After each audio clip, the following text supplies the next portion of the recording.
মানুষ জন্ম নিতে দেরি, তার যাত্রা চলমান হইতে দেরি হয় না। যখনই মার পেটের থেকে আসেন, অথবা বলা যায় 4 মাস পরে যখন মার পেটে রু আসে, 4 মাসে বাচ্চাটা কমপ্লিট হয়, 4 মাস পরেই রু চলে আসে। যেদিন থেকে আত্মাটা ভিতরে আসলো ওই দিন থেকে যাত্রা চলমান। আমরা সবাই কিন্তু যাত্রী। আমার কথায় সুর হবে না, ধ্যান দিয়া শুনতে হবে, তাইলে বুঝে আসতে পারে। যত বেশি মনোযোগ দিবেন আশা রাখি তত বেশি বুঝে আসতে পারে। তো আমাদের দেহটা তৈরি হওয়ার পরে রু আসতে দেরি, আমাদের যাত্রা চলমান হতে দেরি হয় না। আমরা কিন্তু সবাই যাত্রী। যাত্রী বোঝেন? আরে আমার বাংলা বোঝেন আপনারা? আমরা কিন্তু যাত্রী। বুঝাইতে চাইতেছি যাত্রা কোন দিকে, এটাও দেখাবো। রু যেদিন আসছে ভিতরে, আসতে দেরি, আমাদের যাত্রা চলমান হইতে দেরি হয় না। আমরা সবাই কিন্তু মৌতের যাত্রী, আমরা সবাই কবরের যাত্রী, আমরা সবাই কিন্তু আখেরাতের যাত্রী। আর এটাও সত্য, কার যাত্রা কখন পরিসমাপ্তি ঘটবে কেউ জানে না। কারো দেখা যায় মার পেটেই যাত্রা পরিসমাপ্তি হয়ে যায়,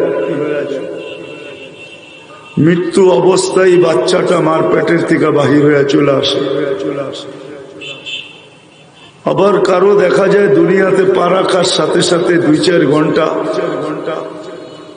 দুনিয়ার থেকে তারপরে চলে যায়। কারো দেখা যায় 2-1 সপ্তাহ পরে চলে যায়, কারো দেখা যায় 2-1 মাস পরে চলে যায়, কারো দেখা যায় 2-4 বৎসর পরে চলে যায়, কারো দেখা যায় 2-1 যুগ পরে চলে যায়, কাউকে দেখা যায় যে 100 বৎসর পরে চলে যায়। তো মার পেটে রু আসতে দেরি, আমাদের যাত্রা শুরু হতে দেরি হয়। আবারও বলতেছি, কিন্তু কার যাত্রা কখন পরিসমাপ্তি ঘটবে আমরা কেউ জানি না। আল্লাহ এই জানার সুযোগ দেন নাই। যদিও জীবনটা আমার, আমরা বলিও আমার জীবন আমি কাটাবো, যেমন খুশি তেমন কাটাবো। এটা সচরাচর আমাদের সমাজের প্রবাদ বাক্য, আমাদের সমাজের স্লোগান, আমাদের সমাজের স্লোগান এটা। বিশেষ করে কিছু শ্রেণীর মানুষ আছে যাদের স্লোগান এটা। যুবকদেরও স্লোগান এটা যে আমার জীবন আমি কাটাবো, যেমন খুশি তেমন কাটাবো। বোঝা গেল জীবন আমার হতে পারে বটে, কিন্তু এটার গতি আমার হাতে না। এটা যিনি দিছেন গতিটা ওনার হাতে। পরিসমাপ্তি কখন হবে এটা জানার ক্ষমতা আমাদের নাই। মেশিন আজ পর্যন্ত আসে নাই, বাকি জীবনে কোনোদিন আসবে বলে মনে হয় না। যে মানুষের শরীরে লাগায় যেরকম তাপমাত্রা মাপা যায়, যে জ্বর কতটুকু, বিভিন্ন জিনিস টেস্ট করা যায়, এখন কোন মেশিন আসে নাই যে লাগায় বলে দিবে তোমার যাত্রা কবে পরিসমাপ্তি হবে। বিদায় আবারও বলতেছি, যেদিন থেকে রু আসছে ওদিন থেকে আমাদের যাত্রা চলমান। কারটা কখন পরিসমাপ্তি ঘটবে কেউ জানি না। যেখান থেকে আসছি ওইখানেই ফিরে যাব। আল্লাহ অস্তিত্ব দিছেন, আল্লাহর কাছেই আবার ফিরে যাব। অন্য কোথাও থেকে আমরা আসি না। যতই দুনিয়ায় উক্তি যুক্তি বলুক না কেন, চির সত্য এটাই যে আমরা আল্লাহর কাছ থেকে আসছি। হুয়াল্লাযী খালাকাকুম, আল্লাহই আমাদেরকে অস্তিত্ব দিয়েছেন। নাইলে এক ফোঁটা পানি এত সুন্দর রূপ ধরার কোনোদিন ক্ষমতা ছিল না। এক ফোঁটা পানি এত সুন্দর রূপ ধরার কোনোদিন ক্ষমতা ছিল না। যাকে দেখা যুবক বিষের বোতল পর্যন্ত পান করতে চায়। কি আছে এই এলাকায় এরকম কাহিনী? না নাই, মনে হয় বোঝেন নাই। এক ফোঁটা পানি কিন্তু। আবার যেই যুবককে দেখা যুবতীও ওড়না পেঁচায় গলায় ফাঁস নিতে চায়। এই দৃষ্টান্ত তো আছে এই অঞ্চলে, ঠিক না? না নাই? তাহলে পানিকে এত সুন্দর রূপকে দিল। বড় আয়নার সামনে দাঁড়ান না, দাঁড়ায়া কখনো নিজেকে একটু দেখেন। দেখলে বুঝে আসবে যে এক ফোঁটা পানিকে এত সুন্দর রূপ কি করে দিল, মানুষ রূপে এত সুন্দর কি করে বানাইল। তো যেই আল্লাহ অস্তিত্ব দিচ্ছেন ওনার কাছেই কিন্তু ফিরে যেতে হবে। হারায়া যাওয়ারও সুযোগ নাই, আবার থাইকা যাওয়ারও সুযোগ নাই, হারানোর সুযোগ নাই। এটা আল্লাহর চ্যালেঞ্জ। আইনাল মাফার, কোথায় বাইগা যাবে, কোথায় হারায়া যাবে। ইল্লা বিসুলতান, যেখানে যাবে ওটা আমার রাজত্ব হবে। এই জন্যই তো কবি বুঝাইতে চেয়েছেন, যদিও নাকি পালাও তুমি আকাশেতে লাগিয়ে সিঁড়ি, মৌত থেকে ভাগো তুমি, মৌত থেকে ভাইগা কোনদিন আকাশে পালায়া থাকা যাবে না। কোরআনের কথাই সত্য, ইউদরিকাল মাউত, মৃত্যু তোমাকে ধরবেই ধরবে। মৃত্যু তোমার পর্যন্ত পৌঁছবেই পৌঁছবে। এই জন্য আলী রাদিয়াল্লাহু তাআলা আনহু বলেন, আল মাউত লাইসা লাহুল ফাউত, মৃত্যুকে ফাঁকি দেওয়া কারো সম্ভব না। এই জন্য দুনিয়া আল্লাহ নিয়া পর্যন্ত মতবাদ আছে, নাউজুবিল্লাহ। কেউ বলে গড ইজ নাথিং, আল্লাহ বলতে কিচ্ছু নেই, কিন্তু মৃত্যু নিয়ে কোনো মতবাদ নেই। সবাই এই কথা বিশ্বাস করে, মৃত্যু অশিরু ধার্য। তো যেটা আমার কথা শুরু ছিল, যে আমরা কিন্তু সবাই যাত্রী, মৌতের যাত্রী, কবরের যাত্রী, আখেরাতের যাত্রী। এই জন্যই মনে হয় আল্লাহ সতর্ক করতেছেন, নাইলে মনে হয় সতর্ক করার প্রয়োজন ছিল না। আল্লাহ দুনিয়ার মানুষকে চিৎকার দিয়া সতর্ক করতেছেন, ইবনে আদম লা তাফরাহ বিদুনিয়াইকা, মানুষ দুনিয়ার উন্নতি,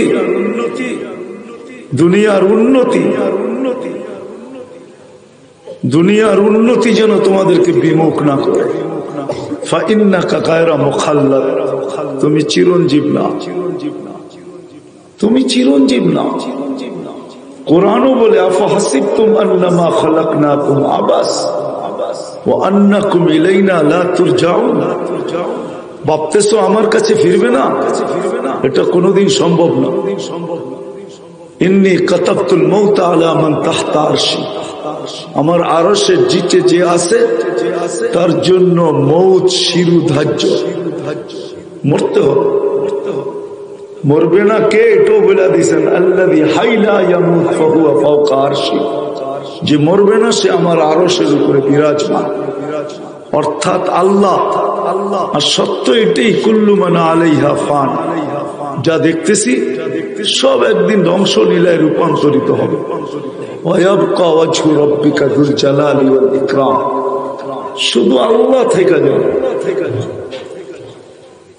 তো শর্টে বুঝাইতে চেষ্টা করতেছি, অল্প সময়ের ভিতরে যাতে কথা শেষ হয়। কথা লম্বা হইলে অনেক কিছু হবে এমন না, এটা আমাদের ভুল ধারণা যে কথা লম্বা হইলে অনেক কিছু হবে। আজকে আমাদের মেমোরি এত বড় না, মেমোরি এখন বড় শর্ট। মেমোরি আছে কিন্তু এটা প্রযুক্তিতে চলে গেছে, প্রযুক্তি। এই জন্য এখানে পাওয়া যাবে কলেজের ছেলে, কিন্তু ও আমাকে 17 নামটা শুনাইতে পারবে না। পারবে কি? কেউ পারবেন?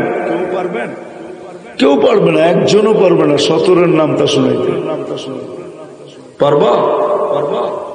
কি কলেজের ছেলে তো দেখা যায় এখানে। কেননা সমস্ত এখন মেমোরি প্রযুক্তিতে চলে গেছে, না ও অঙ্ক করে ক্যালকুলেটর দিয়া, ওর এখন নাম তার দরকার হয় না। ও ক্যালকুলেটরে 8 কত হয় 16 এটা বাহির করে, 8 দুগুণী 16 এটাও বলতে পারে না। তো মেমোরি চলে গেছে প্রযুক্তিতে, এই জন্য কথা বেশি বললে মনে থাকবে না, এই জন্য কথা কম হওয়া চাই যাতে মনে থাকে। আর যদি দিলে গাথে তাহলে অল্প কথাও জীবন চেঞ্জ করা যায়। আমি 2টা প্রমাণ দিব, 2টা। ইব্রাহিম ইবনে আদহাম রহমতুল্লাহ আলাইহি বলখ নামী দেশের রাজা ছিলেন, যেটা এখন ইরাকের অন্তর্ভুক্ত। গভীর রাত্রে ঘুম ভেঙে গেছে কারো চলার আওয়াজে, তো বলছে আমার ছাদে এত জোরে জোরে চলে, তো চলে কে? তো ডাইকা যখন নিয়ে আসছে জিজ্ঞাসা করছে তুই এই গভীর রাত্রে ছাদে কি করিস? তো বলতেছে জাহাপনা, আমার উট হারায় গেছে, আমি খুঁজতে খুঁজতে ছাদে চলে আসছি। বলছে পাগল নাকি? উট কোনোদিন ছাদে পাওয়া যায়? আর উট ছাদে উঠবে তো উঠবে কি করে? উট কি সিঁড়ি বাইতে জানে? তুই তো উট তালাশ করবি জঙ্গলে, নিলে মরুভূমিতে। তো বলছে জাহাপনা, উট যদি ছাদে না উঠতে পারে তো আপনি রাজপ্রাসাদে বসে আল্লাহ পাবেন কি করে? এতটুক কথায় জীবন চেঞ্জ। আজকে আল্লাহ ওয়ালাদের প্রথম সারির ভিতরে ওনার নাম ইব্রাহিম ইবনে আদহাম রহমতুল্লাহ আলাইহি। আল্লাহ ওয়ালাদের প্রথম সারিতে যারা, তাদের ভিতরে ওনার নামটা। আরেকটা দিতেছি হাদিস থেকে। বনি ইসরাইলের এক বদমাশ ছিল কিফিল। কিফিল, যার নাম ছিল কিফিল। পুরো সমাজের ভিতরে কুকুর মানুষ দেখতে পারতো, কিন্তু ওকে দেখতে পারতো না। মানুষ বলতো কুকুরের চেয়েও অদম, কেননা তার এরকম একটা নেশা ছিল যে প্রতি রাত্রে জিনার পিছনে সে 50 থেকে বর্তমান টাকায় 60 লক্ষ টাকা খরচ করত। একদিন একজনকে ধরে নিয়ে আসছে, কামরায় ঢুকায় দিয়া বলছে আমি প্রস্তুতি নিয়ে আসতেছি। যখন কামরায় ঢুকছে তো দেখতেছে মহিলা কাঁদতেছে। জিজ্ঞাসা করতেছে কাঁদিস কেন? তোকে তো জোর করে আনি নাই, টাকার বিনিময়ে নিয়ে আসছি। তো বলছে শোন কিফিল, আমি বাজারি মেয়ে না, কোন বিপদের কারণে আমি তোর হাতে ধরা দিতে বাধ্য হয়েছি, কিন্তু আমি কাঁদি কেন জানিস? আমি কাঁদতেছি এই জন্য যে কালকে এই চেহারাটা আল্লাহকে কি করে দেখাবে। মনে হয় বোঝেন না? এই চেহারাটা আল্লাহকে কি করে দেখাবো? একটু ভাবো না যুবক, সারাদিন কত গুনাহ করি, একটু ভাবো। প্রযুক্তির মাধ্যমে কত গুনাহ করি সারাদিন আমরা, মিডিয়ার মাধ্যমে, ইন্টারনেটের মাধ্যমে কত গুনাহ করি। কোনদিন কি ভাবছি যে এই চেহারাটা আল্লাহকে কি করে দেখাবো? তো মহিলার এই কথায় কিফিলের দিল গইলা গেছে, দিল ফেরা গেছে। তো কিফিল বলতেছে বোন, তোর গায়ে হাত দিব না, টাকা তোকে দিয়া দিতেছি, কিন্তু একটা অনুরোধ করব, আমি তওবা করলাম, তুই একটু চোখের পানি দিয়ে আল্লাহকে বলে দিলাম যেন আমার তওবাকে কবুল করে। ওই রাত্রেই কিফিল মারা গেছে। ঘরের দরজায় সোনালী অক্ষরে লেখা উঠছে কদ গফারাল্লাহু লিকিফলিন, আল্লাহ কিফিলকে মাফ করে দিয়েছে। কথা অল্প হলেই যথেষ্ট। ঘন্টার পরে ঘন্টা কথা কোনো জরুরি না। এই জন্য যেটা বুঝাইতেছিলাম, যেদিন মার পেটে আমাদের রূহ আসছে ওই দিন থেকে আমাদের যাত্রা চলমান। আমরা থামলেও যাত্রা থামে না, আমরা ঘুমাইলেও যাত্রা থামে না, আমরা বসলেও যাত্রা থামে না। যাত্রা তো কন্টিনিউ চলমান। সে আমাকে রেখায় দাঁড় করাই থামবে, এর আগে থামবে না। মৌতের রেখায় দাঁড় করায় দিয়া সে থেমে যাবে। আর মৌতের রেখায় দাঁড় হইতে দেরি, আমার উপরে থাবা আসতে দেরি হবে না। আখাযনাহু বাগতাতান, সময়েরা আমাকে উঠাইতে দেরি করবে না। দুনিয়ার কোন প্রতিরোধ দিয়া প্রতিরোধ করা যাবে না, কোন দেওয়াল দিয়া না, কোন বক্স দিয়া না, কোন প্রযুক্তি দিয়া না। দুনিয়ার সমস্ত শক্তি প্রয়োগ করেও রাখা যাবে না। নাহলে প্রবাদ বাক্য কেন হলো, মারে আল্লাহ রাখে কে, রাখে আল্লাহ মারে কে। কোরআনের কথাই সত্য, ওয়ালাউ ফি বুরুজিম মুশাইয়্যাদা। যতই প্রতিবন্ধকতা সৃষ্টি করি না কেন, না, মালাকুল মউত আসবে, উঠায় নেওয়া যাবে। এটা আমার বুঝানোর উদ্দেশ্য না, এত কথা বুঝানোর উদ্দেশ্য আগেরটা বুঝানোর জন্য, যে যাত্রা তো আমার চলমান, আমি তো যাত্রী। যেই দুনিয়ায় আসছে, যেই অস্তিত্ব নিছে, একদিন না একদিন তার যাত্রার পরিসমাপ্তি ঘটবে। এমনকি মালাকুল মউতেরও যাত্রার পরিসমাপ্তি ঘটবে। কোন এক পর্বে আল্লাহ মালাকুল মউতকে জিজ্ঞাসা করবে, মান বাকিয়া, এখন সৃষ্টির ভিতরে কে বাকি? তো উনি বলবে, আনা ওয়া আনতাল হাইয়ুল্লাযী লা তামুত, আমি বাকি আর আপনি চিরঞ্জীব। শুধু আমি বাকি, আর কেউ নাই। আকাশেও না, জমিনেও না, আরশের নিচেও না, কোথাও কেউ নাই। সব নিয়ে আসছি আল্লাহ বলবে, ফাতামুত আনতা, এবার তোমার পালা, তুমি মরো। তারপরে আল্লাহ লজিক দিবে, যুক্তি দিবে, কেন মরবে। আল্লাহ বলবে, ইন্নী কাতাবতুল মাউতা আলা মান তাহতা আরশি, এটাই আমার সিদ্ধান্ত, আমার আরশের নিচে যে আছে তাকে মরতে হবে। হাই লা ইয়ামুত ফাহুয়া ফাওকা আরশি, চিরঞ্জীব যিনি, উনি আমার আরশের উপরে। সায়ুলকি আলাইহি সাকারাতুল মউত, আল্লাহ ওনার উপরে মৃত্যুর যাতনা ঢালবেন। উনি চিৎকার দিবেন আর বলবে, বিইজ্জতিকা ওয়া জালালিক, আপনার ইজ্জত আর জালালের কসম, লাউ আলিমতু সাকরাতাল মউত, মৃত্যু সম্বন্ধে যদি আমার কিঞ্চিত ধারণা থাকতো, মা কবস্তু আরওয়াহাল মুমিনিন, আমি মুমিন মুসলমানকে উঠায় আনার দায়িত্ব কোনোদিন নিতাম না। এত কষ্ট, এত কষ্ট। বিদায় আমরা কিন্তু সবাই যাত্রী, কিন্তু আসল কথার জায়গায় চলে আসি। যাত্রী তো বটে, বালুকার মানুষ একটু ভাবেন, যুবকরা একটু ভাবো, একটু চিন্তা করো। কত যুবকই তো এই পর্যন্ত কবরে চলে গেল। আমিও তো চলে যেতে পারি, সবাই তো চলে যেতে পারি। এই জন্যই মনে হয় আজকে সূর্য চিৎকার দিতে দিতে ডুবছে। সূর্য যখন ডোবে না, তখন একটা চিৎকার দেয়, আর যখন ওঠে তো আরেকটা চিৎকার দেয়। যখন ওঠে তখন চিৎকার দেয়, আনা ইয়াউমুন জাদীদ ফাকতানিম, আমি নতুন দিন, সুবর্ণ সুযোগ মনে কর। আর যখন ডোবে তখন চিৎকার দেয়, লান আউদ ফি হায়াতিকা আবাদা, হতে পারে আর কোনদিন তুমি আমাকে উঠতে নাও দেখতে পারো। এই চিৎকার দিয়ে ডুবে গেছে, ডোবে নাই, আগে চলে গেছে। কেন এখনো 5:36 বাজে সৌদি আরবে, সূর্য এখনো এখানে ডোবে নাই। নিউ ইয়র্কে মাত্র সূর্য উকি দিতেছে, আমেরিকাতে নিউ ইয়র্কে এখন 8:36 বাজে সকাল। তো সূর্য চিৎকার দিয়ে আগে চলে গেছে, আমাদেরকে অন্ধকারে ডুবায়া।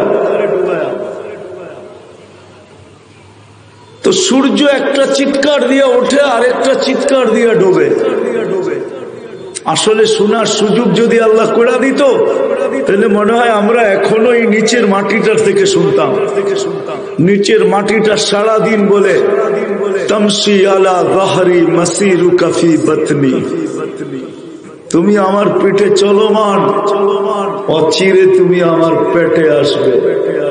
ফাতারা মুআমালাতি, তখন তুমি আমার ব্যবহারটা দেখবে যে আমি তোমার সাথে কি ব্যবহার করি। প্রতিদিন চিৎকার দেয়, এরকম কোন বস্তু নাই যেটা চিৎকার না দেয়, আমাদেরকে সতর্ক না করে। বাইজিদ বুস্তামি রহমতুল্লাহ আলাইহি লেখছেন যে আমাদের এলাকার কুকুরগুলা